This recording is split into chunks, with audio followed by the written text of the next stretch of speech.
ব্রট to you by V-Guard, co-powered by Sensodyne ও ভিমল বলো কথা কেশরী। Associate sponsor UltraTech cement. চাকরি মামলায় আমরাই সুপ্রিম কোর্টে গিয়েছিলাম। সুপ্রিম কোর্টের রায় শুনে আমার মন স্নিগ্ধ হয়ে গিয়েছে। আরামবাগের জনসভা থেকে তাৎপর্যপূর্ণ এই মন্তব্য করলেন কে? তৃণমূল সুপ্রিমো মমতা বন্দ্যোপাধ্যায়। কি বলেছেন তিনি আজ শোনাবো আপনাদের। আমি কালকে দুর্গাপুরে মিছিল করছিলাম। মিছিল করতে করতে মনটা পড়ে আছে, কারণ আমরা সুপ্রিম কোর্টে গেছি ওদের হয়ে কি রায় হয় সেটা দেখবার জন্য। যখন রায়টা শুনলাম না, আমার মনটা স্নিগ্ধ হয়ে গেল, আমার মনটা তৃপ্ত হয়ে গেল, আমার আত্মার শান্তি পেয়ে গেল এবং আমি বললাম সত্যের জয় হবে। এইভাবে মানুষের মুখের রস যারা কেড়ে নেয় তারা দানব ছাড়া আর কিছু হতে পারে না। এরা মানব নয়, এরা দানব।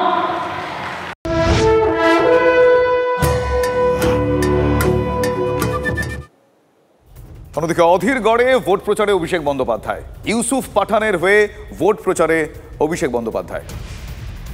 এজেন্ট হাঁটান আর দিল্লিতে ইউসুফকে পাঠান। বহরমপুরের মাটি থেকে বিজেপির দালালদের হাঁটান আর ইউসুফকে দিল্লিতে পাঠান। আগামী দিন 13 তারিখ মাথা উঁচু করে আমার আপনার সবার প্রার্থী, জোড়া ফুলের প্রার্থী, তৃণমূল কংগ্রেসের প্রার্থী, মমতা বন্দ্যোপাধ্যায়ের প্রার্থী, বহরমপুরের প্রার্থী ইউসুফ পাঠানকে ঘাসের উপর জোড়া ফুল চিহ্নে ভোট দিয়ে বিপুল বিপুল বিপুল ভোটে জয়যুক্ত করুন। আর সব থেকে বেশি জয়ের ব্যবধানটা যেন বহরমপুর বিধানসভা থেকে হয় আর পুরসভা থেকে হয়। প্রত্যেকটা ওয়ার্ড থেকে জয় সুনিশ্চিত করতে হবে। যেভাবে আপনার সাথে প্রতারণা করেছে একই ভাষায় জবাব দিতে হবে।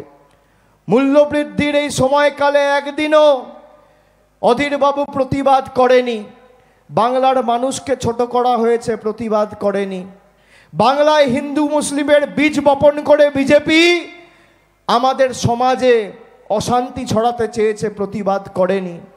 সিএ এনআরসি করতে চেয়েছে, অধীর চৌধুরী প্রতিবাদ করেনি। বাংলাকে ভাতে মারতে চেয়েছে, প্রতিবাদ করেনি। বাংলাকে অসম্মানিত করেছে, প্রতিবাদ করেনি। সন্দেশখালি করে মা বোনেদের সম্মান, মর্যাদা, সম্ভ্রম কলুষিত করেছে, 2000 টাকায় দিল্লির নেতাদের কাছে বিক্রি করেছে। অধীর চৌধুরী প্রতিবাদ করেনি। প্রতিবাদ নেই তো এবার ভোটও নেই, সেটা অধীরবাবুকে বোঝাতে হবে। আগামী 13 তারিখ ছাত্র যুব বাঁধন জোট, জোড়া ফুলে সব ভোট। মথুরাপুরের ভোটে বড় ইস্যু হতে পারে নদী এবং সমুদ্র বাঁধে ভাঙন। ভাঙন কবলিত এলাকার ভোটাররা একটা বড় ফ্যাক্টর হতে পারেন সেখানে। বছরের পর বছর নদী ও সমুদ্র ভাঙনের শিকার ভোটারদের বড় অংশ। বাঁধ মেরামতি ও তৈরি নিয়ে দুর্নীতির অভিযোগ রয়েছে এখানে। ভোটারদের মধ্যে দুর্নীতির অভিযোগ শাসক নেতাদের একাংশের বিরুদ্ধে। মথুরাপুরের ভোটারদের বড় অংশ মৎস্যজীবী এবং কৃষক। বাঁধ ভেঙে ফসলের ক্ষেত, পুকুরে ঢোকে নোনা জল। অভিযোগ ভাঙন রোধে কাজে দেয় না বাঁশ, কাঠ, মাটি। ভাঙন নিয়ে শাসকের বিরুদ্ধে সরব হয়েছেন বিরোধীরা কুৎসা করছে, অভিযোগ তৃণমূলের। পানির অবস্থা খুবই খারাপ, আমাদের তো না মরে বেঁচে আছে। যদি একটু হয়ে যায় তো আমরা কোথায় যাব, এখন কোনো উপায় নেই। প্রশাসন দেখতেই আসে না যে আমাদের কীরকম আছি না আছি, বাঁধটা কী হলো না হলো, এ কিছুই দেখতে আসেনি। ওই তো প্রত্যেক বছর ভোটের সময় বলে যে কংক্রিট বাঁধ হবে, কিন্তু ভোট চলে গেলে কিছুই নেই। ভোট আসছে, প্রতিশ্রুতি দিচ্ছে কংক্রিটের বাঁধ হবে, কিছুই হচ্ছে না। আমরা জীবন হাতে নিয়ে বেঁচে আছি, আমরা ওই জায়গা ছেড়ে সরিয়ে বাঁধ করছে এরা। অবশ্যই বাঁধে কাটবানি নেওয়া হয়, তার কারণ কয়েকদিন আগেই সাগরে যে বাঁধ তৈরি হয়েছিল সেখানে কোটি কোটি টাকা দুর্নীতি হয়েছে এবং 1 মাস বা 2 মাস যায়নি সেই বাঁধের মাটি সব সমুদ্র আবার গিলে নিয়েছে।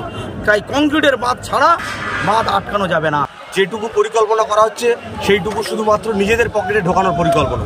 এই জন্য সুন্দরবনবাসী যে তিমিরে ছিল সেই তিমিরেই আছে। তাই এর প্রতিকারের জন্য ভারতীয় জনতা পার্টি বদ্ধপরিকর। বাঁধে মাটি দেওয়ার নাম করে লক্ষ লক্ষ টাকা দুর্নীতি করেছে তৃণমূলের তোলাবাজেরা। আমরা মানুষের কাছে যাচ্ছি, আমাদের মূল দাবি সুন্দরবনে স্থায়ী নদীবাঁধ নির্মাণ করতে হবে। নদীর ধারে বাঁধের কাজ না করে টাকা লুট করে নিচ্ছে, এখানে কন্ট্রাক্টররা আমাদের নেতাদের বিরুদ্ধে যেসব কথা বলছে এগুলো সর্বৈব মিথ্যা এবং ভিত্তিহীন। মুড়িগঙ্গার বাঁধে আচমকা 20 ফুট ধস, নদী বাঁধেও একটা বড় ফাটল। কাকদ্বীপের সাতের ঘেরি এলাকায় তাই তীব্র আতঙ্কিত সাগরদ্বীপের চকফুলডুবি এলাকার বাসিন্দারাও। আজ থেকে অমাবস্যার কোটাল শুরু, দুর্যোগপূর্ণ আবহাওয়ায় নদীতে জল বাড়ার আশঙ্কা। ভাঙনের আতঙ্কে ঘুম উড়ে গিয়েছে এলাকার বাসিন্দাদের। দ্রুত ধস ও ফাটল মেরামতির আশ্বাস দিয়েছে প্রশাসন। আমাদের নদী বাঁধ ভেঙে জল ঢুকে যাচ্ছে, আমরা থাকতে পারছি না। আমাদের এখানে কেউ কিছু করছে না, তাই এরকম কতদিন হবে? আমাদের প্রত্যেক কোটালে বাঁধ ভাঙতেছে। ইয়াস বন্যায় তো পুরো ভেঙে গেল, ঘর বাড়িটা সব তো নষ্ট হয়ে গেছিল। পুরোটা আতঙ্ক, কতটা কি হ্যাঁ সেই ইয়াসের মতো হয়ে আছি সবসময়। আমাদের নদী ধার ছাড়া তো জায়গা জমি কিছুই নেই, তো ওই নৌকায় ভাসতে হবে সারা জীবন। আতঙ্কিত সবাই প্রচুর, রাতে ঘুম ঘামাই করে সারা রাত জেগে বসে থাকি আর খুব চিন্তিত বোধ। পরশুদিন থেকে শুধু এলাকারবাসী নয়, আমরা সকলেই আতঙ্কিত আছি এবং এটা নিয়ে আমরা ঊর্ধ্বতন কর্তৃপক্ষকে ইতিপূর্বে আমরা আমাদের বিধায়ক প্রতিনিধি সহ আমরা আমাদের পঞ্চায়েত মেম্বার সহ আমরা ইতিপূর্বে একাধিকবার ডিপার্টমেন্টকে জানিয়েছি, বিডিও সাহেবকেও জানিয়েছি। ঘূর্ণাবর্ত অক্ষরেখার দৌলতে আরও বৃষ্টির আশা। বৈশাখে আর তাপপ্রবাহ ফেরার কোনো ভয় নেই। অন্তত মঙ্গলবার পর্যন্ত বৃষ্টির সম্ভাবনা রয়েছে বাংলায়। আজও বিক্ষিপ্ত ঝড় বৃষ্টির সম্ভাবনা রয়েছে রাজ্যে। কাল জলপাইগুড়ি, মালদা, উত্তর দিনাজপুরে ভারী বৃষ্টির পূর্বাভাস। শুক্রবার দক্ষিণবঙ্গে জারি কমলা সতর্কতা। শুক্রবার ভারী বৃষ্টির পূর্বাভাস রয়েছে দক্ষিণ 24 পরগনা এবং 2 মেদিনীপুরে। বজ্রপাতের সময় নিরাপদে থাকার পরামর্শ। Brought to you by V-Guard, co-powered by Sensodyne ও ভিমল, বলো কথা কেশরী। Associate sponsor UltraTech cement.